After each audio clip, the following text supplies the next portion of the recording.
Now it's important to know that WebAssist only works with Samsung internet. Okay. So we open our internet. I've never used that, to be honest. Yeah, so I know it's basically the same as any other search engine. It's just with Samsung, you know. Yeah. So I know we've all also seen something and we just want a brief description of what it is, or instead of scrolling through articles and articles, WebAssist makes it super easy for us to gather information. So all we do, for example, if this is what I want to read about, but it's a bit too long for me, all I do is select my text, look for the AI feature, select it, and I have the option to summarize it and to translate. And if I summarize it, it's given to me in key points. Now I can either copy this or just close it and continue my reading.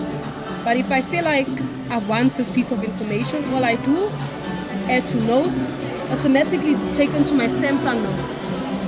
And then here's my article. Now if I feel like this is still too long for me to read, all I do, AI icon again, select it, and I have all these options. Auto format gives me the options to make it into meeting notes, as well as headers and bullets.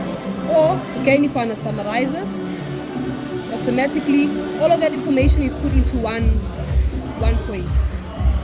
Does it actually change the text as well to make it like more easier to read, or is it just a formatter? So this is just the summarize option, but for example, if I wanted to like change the format of this, all I do is auto format it, headers and bullets, and then it kind of like organizes my work for me into different sections. Wow.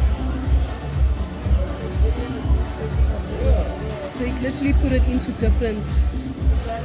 And if I close this and I go to my notes, I don't even have to save it because it's automatically there. Automatically there, yeah. I use notes a lot. Yeah, so it's automatically there. I don't need to do anything, change anything.